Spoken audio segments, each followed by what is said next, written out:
wala hei kan nga hel tlan mai kha keima thingtlang dula ti kha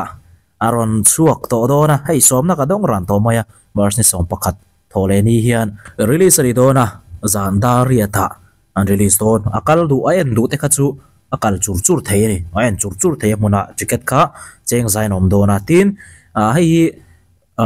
application thara dani do na wangin so akal pui phot turani eveng sang sangan on kal kwal do ni chu muram khopang tu mai na trailer kan endo na akina an chu huna te po review te karon nei lenga tin kemani chungchang kan soile lo kanga hetinga video te kan react te kan post te hi za som ko hi anei tu te na react tura min ti te tin an phalna nen thlapa kan react thina ni chu kan soilang tel ram du ni o haina ngo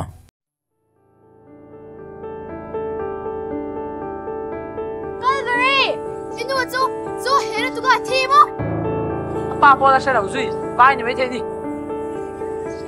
kan kom ve don lo te i mo pi pangang hi pheng philipa achang thinam hian pheng philipa nga min chantira sang taka min thopui theitur pastor chu kala hu ve em ang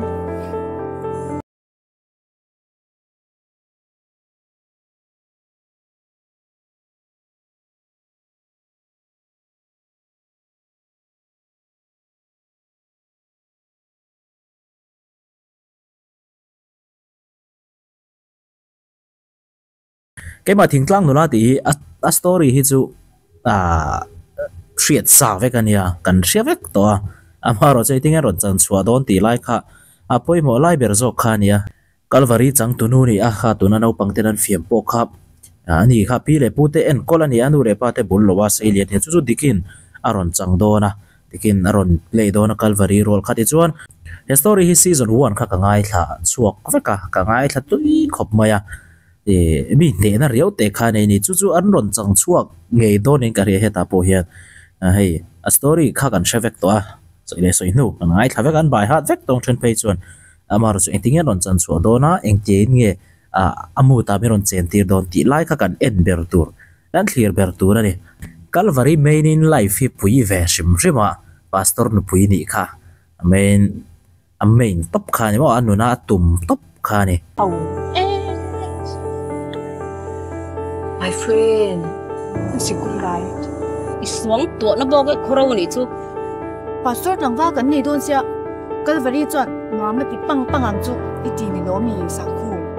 oh em lo nên phải chẳng mua ra mà ăn bằng được kan an sa ai lo my friend po min ti la not now ka ti don ý tùng bầu thì sẽ là tôi nghe việc lại ta e vo gan ni nei cái thứ chúng mình sẽ tập khéo là vâng thỉnh thoảng là hơi nản giờ bởi vì ông sẽ con có đi tới ăn số mò cô đi luôn tới ăn ăn tủ đâu rồi cái pi nó soi ha cái bốn cái sẽ thao à mà sẽ ăn đủ vàng à rồi lâu ngay nu này đi bị cái ném à không phải tham giống tất luôn đừng ta uống rồi itu lui tuang boxi rem kalam lồng ngôi móc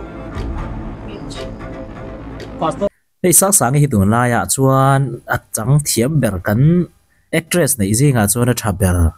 a ti thei deuh thawang chu ani hi rem kalami a thian nu ber haron nidona season danga pheichon rem kalami hi chang tu nu ni to a hat chan chu som zel do ni pheichuan ti chuan kham a video an ron ti viral hote po kan lo mu hlom to a mu nom mel lo mem kha heta video po kan ti lan teu to kha inan teu to kha khang ka chu han soi zui viau tur min ka shilawa erona thon thu ziak tu pa kha phone vela ron ni do na ti chon du oma sang khuma aron ni do na hi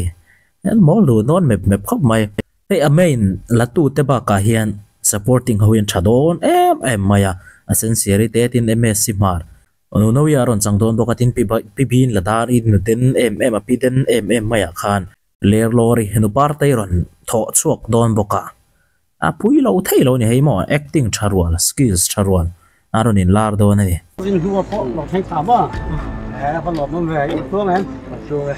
lọt nó về Reverend oh pastor ni lo oh cô điền hiu này mày oh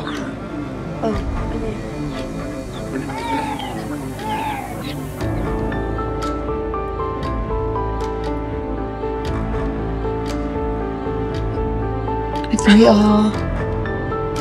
Thì quỷ. Thật. Tất cả cô chú urin sẽ hi phải cái gì? Em xin ngài đây lâu em về đó. Và năm cô ít cái gì nhỉ em? Ôi cô. Vậy lại lúc đó mình lại. Apa hun lâu ấy. Lúc đó. Chú thầy ấy.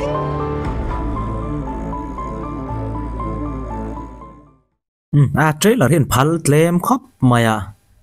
mu nom lo kha kan en phata kan shia tangai do ni e thingtlang nula ya main siam ani to a amaro chu season 1 mu mal takin tu tuma hen ron siam don ania lo mom khop in ka ria hei tun nai chowa hian nikum te pon yang chu mizo movie chok thar en chak kanei lo khop maya zeblo a chuan ti tianga pona en tur tak phei chuan ka en lo hlom khop maya kan en chuan kan review tlang pui ni kha chu wang chuan hei tun naya munom tak en cha kom tak mai aron chuak chawa hei hi thingtlang nula hi ena cha kom an release har ka te mema tin tun nai lo ka dar ching pui ron chuak ton poka munom dun don rem khop maya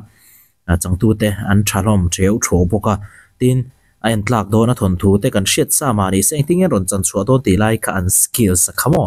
akha mu cha gom do na tru jok an social borboranga an fak bokanga atru chuan kanen huna te po hei thingtlang nula te hi he story hi angel pop siziania ngai no be katia atira tang te khan a thon thu tira tang atira son film thu mo ka ti hel joka amar zu toy te kanan ngai thla minute ni vel ngai thla ka tang te khan mi kha hip zarmaya a chunga han kan cheng ani chiar du pc rasan lo chiar thiam em tak boka kan cheng thlata chunga khan chu chuna ti mu no ma ti ngai no me ma tun hei ka phurna em chan po hi a changtu te hi he story he ran cheng tlat ti lang theya a video ron lang china chuan lo cheng view lo mai thei boka ma ro chu kan mu thei china chuan be se sang view chu wang chuan ena cha ko me ma chu wang chuan en theu kan tum to ni he thingtlang dula story lovers song te le lovers lem lo te po mizo film en mai na vak lo tan po en sinang a mu no mang description lama hian phone number ka post do na kada do na he film booking ti du te so nei kol na tura in hlo na turang chi te mo khatianga lo ti tuina mani chuan phone number kada do na chu mi phang chuan in lo book chur don nia no en theu don nia thole zana wana pa hol lama in hu kan tum don nia